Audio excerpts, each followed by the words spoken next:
Ini adalah rahasia tengah malam. Beranikah kau mendengarnya?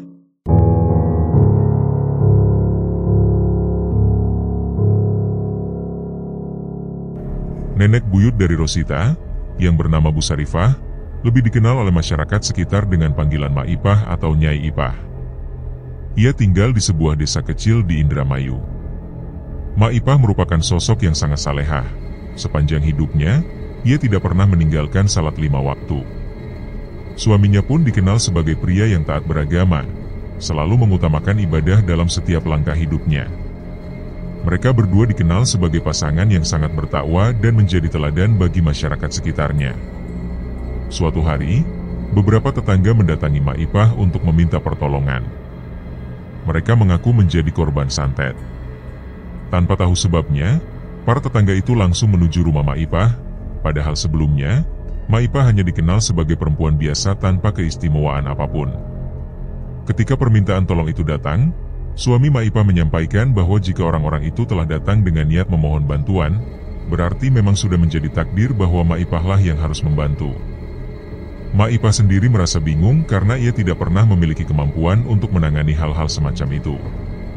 Selama ini, ia tidak pernah belajar ilmu penyembuhan atau penanggulangan santet, bahkan tidak merasa memiliki kelebihan apapun.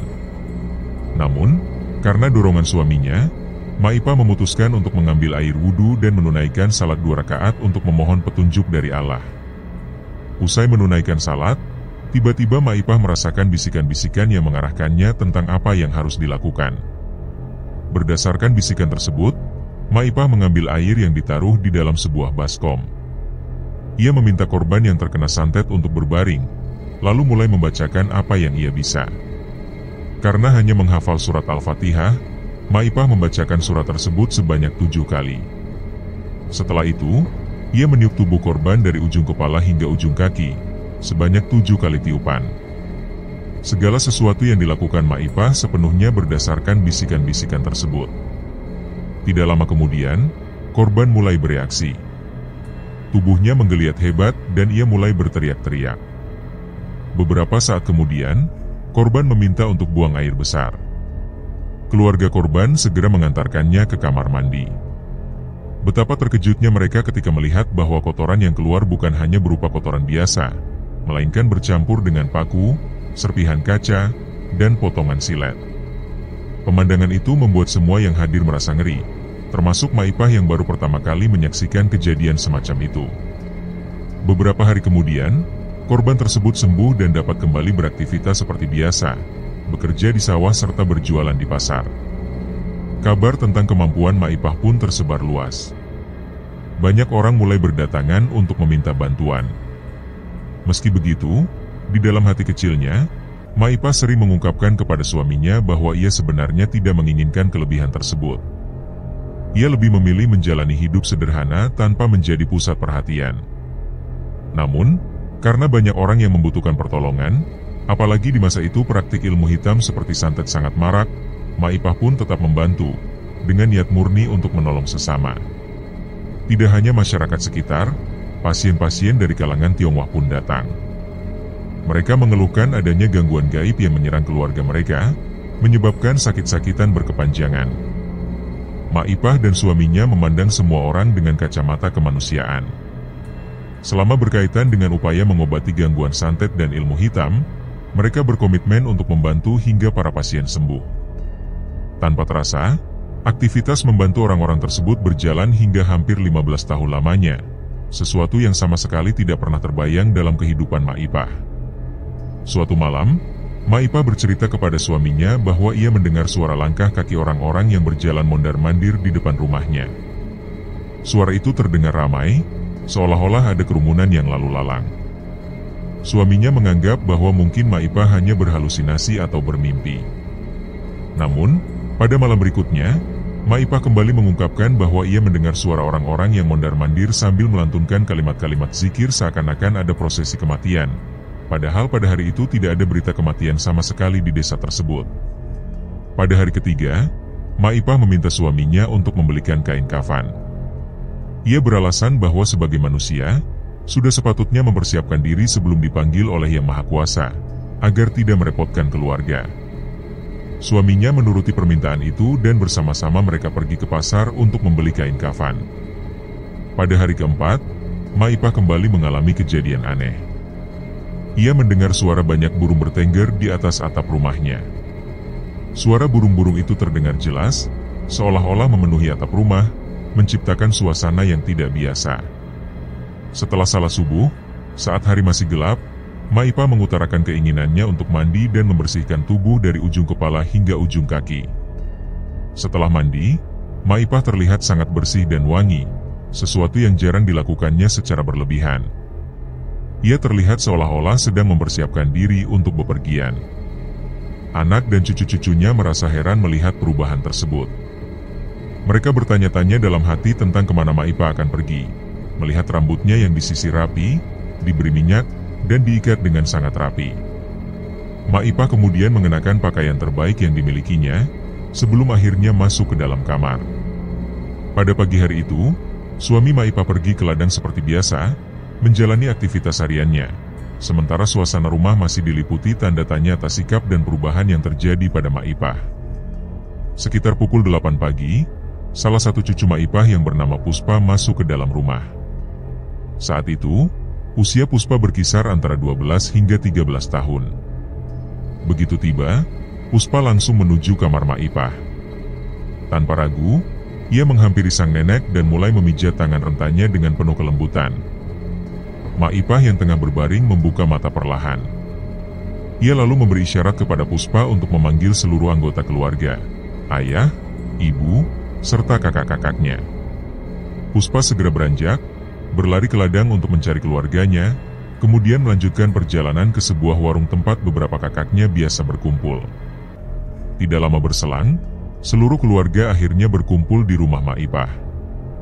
Dalam suasana yang mulai diliputi rasa haru, Maipah memandang anak-anak dan cucu-cucunya dengan tatapan penuh makna. Ia meminta kepada suaminya agar berbicara kepada seluruh keluarga, menyampaikan bahwa kain kafan telah disiapkan untuk dirinya. Ia mengingatkan bahwa jika sewaktu-waktu dirinya dipanggil oleh Tuhan, tidak seorang pun di antara mereka diperbolehkan menangis. Baginya, kematian adalah momen indah saat seorang hamba bertemu dengan penciptanya. Walaupun Maipah telah menegaskan hal itu, suasana tak bisa dipungkiri dipenuhi isak tangis. Anak-anaknya tak kuasa membendung air mata. Dengan sisa tenaganya, Maipah menunjuk ke arah Puspa. Ia berpesan bahwa Puspa kelak harus melanjutkan apa yang telah ditinggalkannya. Saat itu, Puspa hanyalah seorang gadis kecil, anak bungsu dari 6 bersaudara. Setelah percakapan itu, satu persatu anggota keluarga mulai keluar dari kamar, berusaha menenangkan diri. Namun, sekitar pukul 11 siang, seorang anggota keluarga berteriak histeris setelah menyadari Maipah sudah tidak lagi bernafas.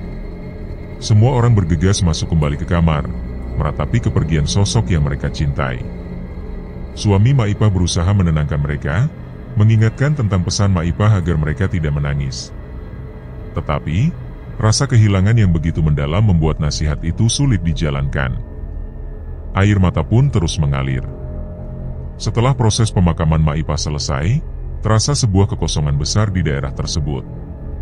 Sosok yang selama ini menjadi tempat bergantung masyarakat untuk menghadapi hal-hal gaib, kini telah tiada. Kasus santet semakin marak, dan banyak korban yang tak lagi tahu harus mencari pertolongan kemana. Tanpa Maipah, masyarakat merasa kehilangan arah. Waktu berlalu, hingga Puspa menginjak usia 15 tahun. Pada suatu hari, keluarganya merasa cemas karena Puspa tidak pulang seperti biasanya setelah sekolah. Waktu maghrib telah tiba, azan sudah berkumandang, namun Puspa belum juga menampakkan diri. Semua orang mulai panik dan berusaha mencarinya. Seorang tetangga memberikan informasi bahwa pada sore hari sekitar pukul 4, ia melihat Puspa bermain sendirian di area pemakaman. Keluarga Puspa, yang memang sejak lama memahami kebiasaan aneh gadis itu, segera menuju ke kuburan. Puspa memang dikenal sering bermain sendiri, seolah-olah berinteraksi dengan teman-teman yang hanya bisa dilihat olehnya. Ia pernah bercerita bahwa dirinya mempunyai teman laki-laki dan perempuan yang sangat baik. Ketika tiba di pemakaman, mereka menemukan Puspa tengah bermain sendirian di antara makam-makam, padahal suasana sudah gelap dan angin malam berhembus dingin di bawah rindangnya pohon-pohon besar. Ayah Puspa memanggilnya untuk pulang, namun gadis itu tampak enggan. Ia merasa masih bersama teman-temannya, meskipun yang lain hanya melihat dirinya seorang diri. Melihat keanehan itu, sang ayah menarik tangan Puspa dan membawanya pulang. Sejak saat itu, keluarga mulai meyakini bahwa mungkin apa yang pernah dikatakan Maipah tentang Puspa akan menjadi kenyataan. Tanda-tanda di luar nalar semakin sering muncul. Pada usia 19 tahun, keanehan lain kembali terjadi. Suatu sore, Puspa menuju ke sebuah tempat yang dikenal wingit oleh warga sekitar. Tanpa sepengetahuan keluarga, ia menghabiskan waktu hingga maghrib di sana. Setelah dicari seharian, Puspa baru ditemukan keesokan harinya. Seorang warga melaporkan bahwa ia melihat seorang perempuan sendirian di tempat tersebut. Ketika keluarganya menyusul ke lokasi itu, benar saja, Puspa ditemukan sedang bermain air dan memanjat bebatuan, tampak seperti larut dalam dunianya sendiri. Seiring berjalannya waktu, semua kakak Puspa telah menikah dan berumah tangga. Sementara itu, Puspa lebih sibuk dengan kegemarannya membuat kerajinan tangan dari kertas. Ia menyimpan semua hasil karyanya tanpa pernah berusaha menjualnya, meskipun beberapa kakaknya sempat menyarankan demikian. Suatu malam, Puspa bercerita kepada kakaknya, Ibu Rosita, tentang pengalaman aneh yang baru saja dialaminya. Pada dini hari sekitar pukul 2, Puspa terbangun dan melihat sosok seorang laki-laki berbadan tegap mengenakan pakaian kerajaan memasuki rumah. Di luar rumah, tampak barisan prajurit berjaga. Sosok laki-laki itu memperkenalkan dirinya hanya dengan satu kata, Sisu. Ia berkata bahwa jika ada yang mencari maling, maka maling tersebut telah diikat di kuburan. Pagi harinya, Puspa menceritakan semuanya kepada Ibu Rosita. Meski sang kakak menganggap kejadian itu hanya mimpi, Puspa bersikukuh bahwa semua yang dilihatnya terasa nyata. Ia benar-benar yakin bahwa peristiwa itu bukan sekadar bunga tidur. Sekitar pukul 6 pagi, suasana desa mendadak menjadi gempar. Orang-orang ribut karena baru saja diketahui bahwa ada warga yang kehilangan 2 ekor sapi, yang ternyata telah dicuri. Di tengah keramaian itu, Puspa datang menghampiri dan menyampaikan bahwa pencuri sapi sudah ditemukan terikat di area pemakaman. Perkataan Puspa sontak membuat kakak-kakaknya panik. Mereka segera menegur Puspa agar tidak berbicara sembarangan. Mereka mempertanyakan dari mana Puspa mengetahui tentang pencuri tersebut. Namun, dengan keyakinan penuh, Puspa menegaskan bahwa pencurinya memang ada di sana. Mendengar hal itu, warga pun sepakat untuk membuktikan kebenaran ucapan Puspa. Mereka bersama-sama berjalan menuju area kuburan. Sesampainya di sana, di sebuah tanah lapang di tengah-tengah makam yang terdapat sebuah sumur, mereka menyaksikan pemandangan mencengangkan. 2 orang pria terlihat dalam keadaan terikat pada sebuah pohon, sementara tidak jauh dari tempat itu, 2 ekor sapi yang hilang juga ditemukan. Warga yang merasa mengenali sapinya segera berteriak mengklaim kepemilikan masing-masing, sedangkan yang lain sibuk mengurus 2 pencuri yang telah tertangkap tersebut. Setelah diinterogasi, kedua pencuri itu akhirnya mengakui bahwa merekalah pelaku pencurian 2 ekor sapi tersebut.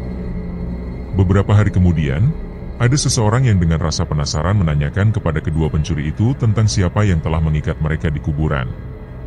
Dengan masih terlihat ketakutan, para pencuri itu menceritakan bahwa setelah berhasil mengambil sapi, mereka berniat segera membawa hewan curian itu kepada seorang pembeli yang sudah siap menerima hasil curian tersebut.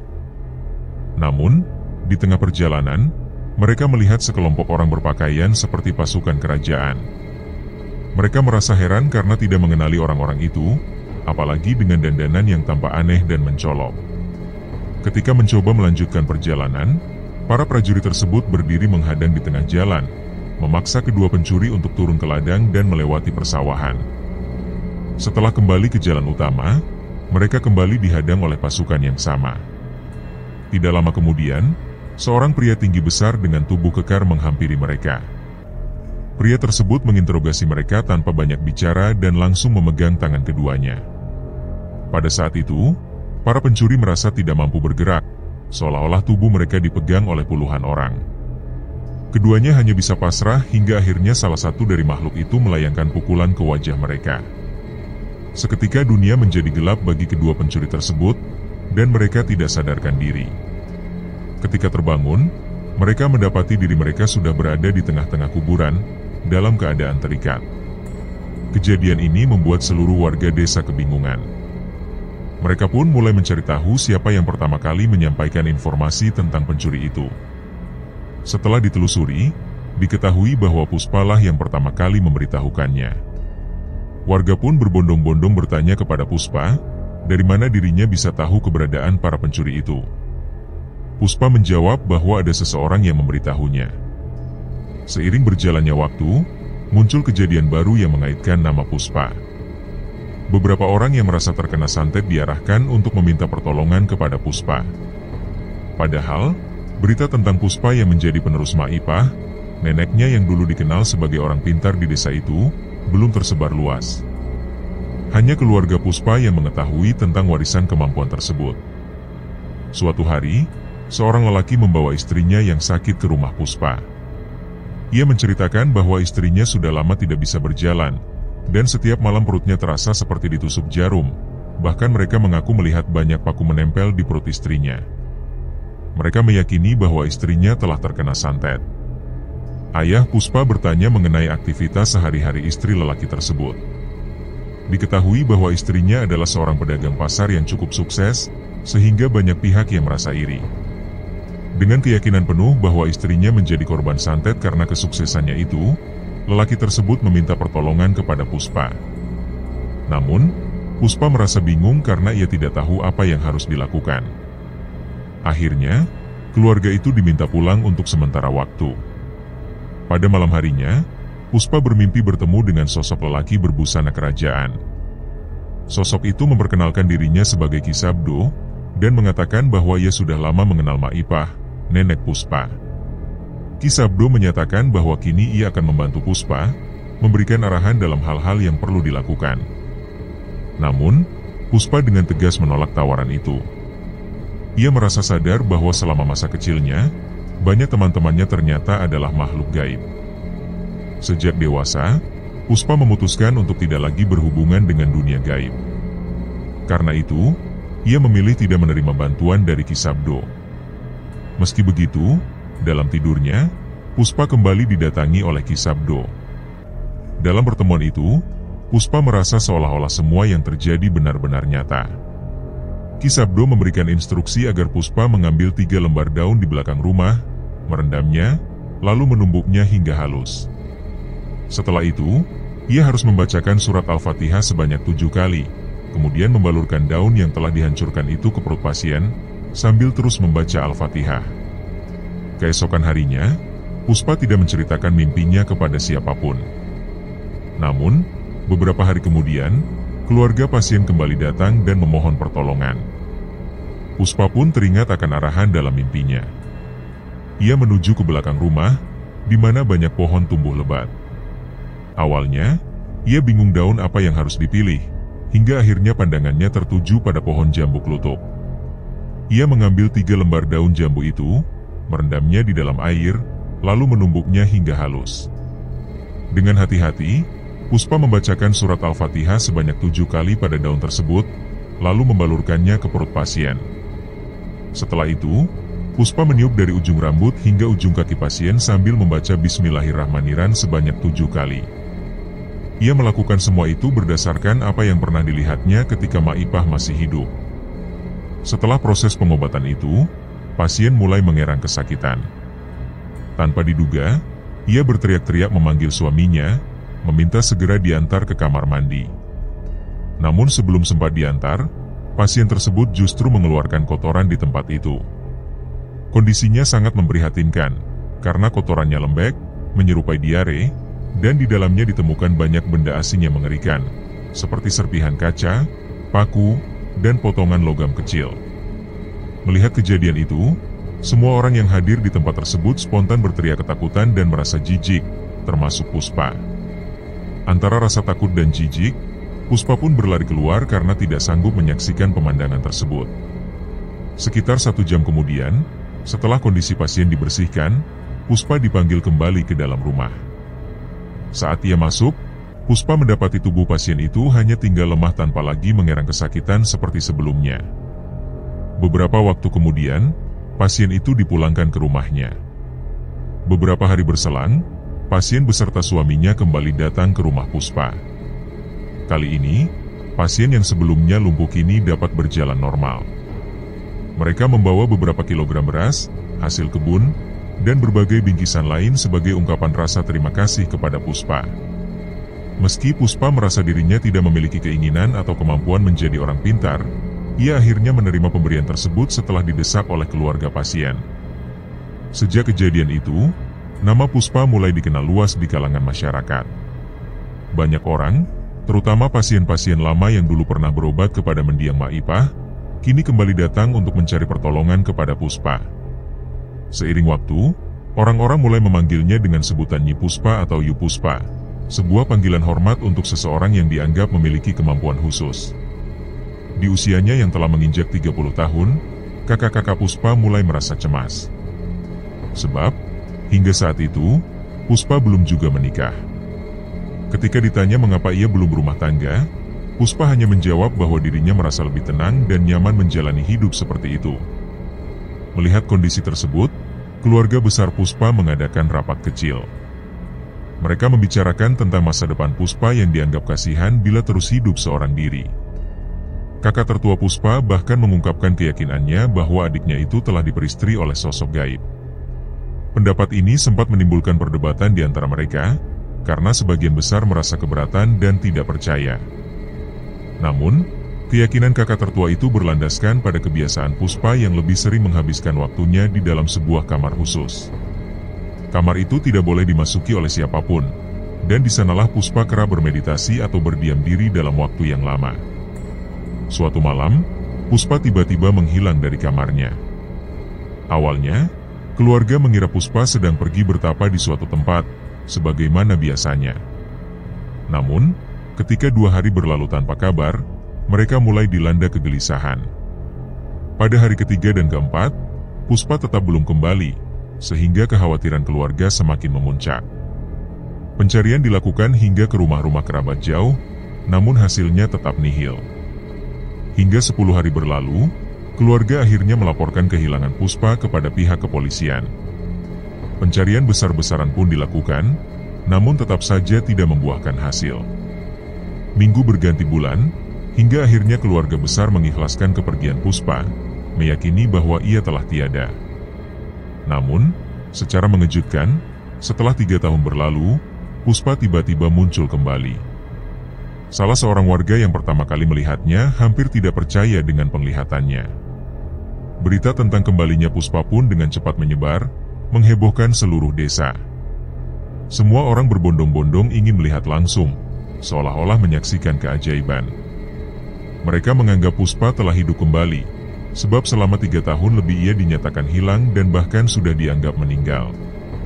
Yang lebih mengejutkan lagi, Puspa kembali dengan pakaian yang masih sama seperti saat ia menghilang dulu. Keluarga besar segera membawa Puspa pulang ke rumah.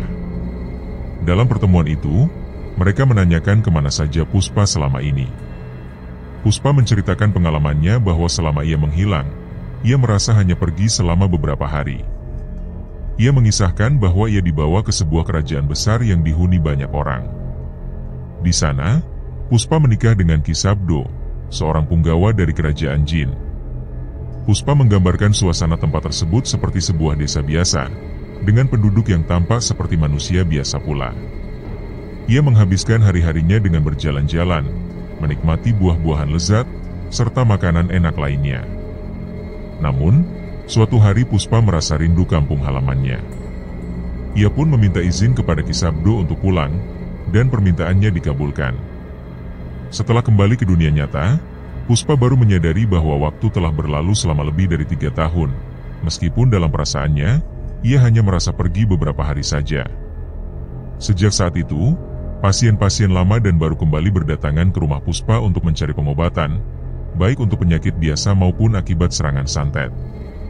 Puspa melanjutkan kehidupannya seperti biasa, hingga menginjak usia 55 tahun pada tahun 2010. Menjelang akhir hayatnya, Puspa pernah berpesan kepada salah satu kakaknya, yang juga merupakan ibu dari Rosita.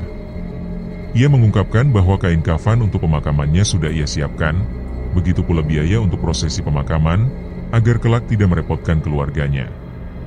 Perkataan itu membuat kakaknya teringat pada mendiang Maipah, yang juga sempat memberikan pesan serupa sebelum meninggal dunia. Beberapa hari kemudian, Puspa kembali memberi isyarat. Ia mengatakan bahwa malam sebelumnya, ia melihat sebuah kereta kencana datang menjemputnya. Ia pun berpamitan kepada kakaknya. Mendengar hal itu, seluruh keluarga berkumpul dalam tangis dan kesedihan yang mendalam, seolah telah mengetahui bahwa Puspa akan segera pergi untuk selamanya. Keesokan harinya, Puspa benar-benar meninggal dunia dalam usia 55 tahun. Hingga akhir hayatnya, Puspa tidak pernah menikah dengan manusia. Setelah kepergiannya, keluarga besar kehilangan sosok penerus yang memiliki kemampuan seperti dirinya. Mereka kembali menjalani kehidupan biasa, berdagang di pasar, mengelola ladang, dan menghidupi keluarganya masing-masing. Termasuk Rosita, yang mengisahkan cerita ini. Rosita mengaku tidak mewarisi kemampuan apapun dari Nyi Puspa, bahkan sedikit pun tidak. Selama mengenal Puspa, Rosita selalu mengenangnya sebagai sosok yang sangat baik hati. Setiap kali Rosita datang mengunjungi desanya di Indramayu, Nyi Puspa selalu memberikan uang saku untuk membelikannya buku dan mendorongnya untuk rajin belajar, agar kelak dapat meraih masa depan yang lebih baik. Pesan-pesan sederhana itu selalu terpatri dalam ingatan Rosita hingga hari ini.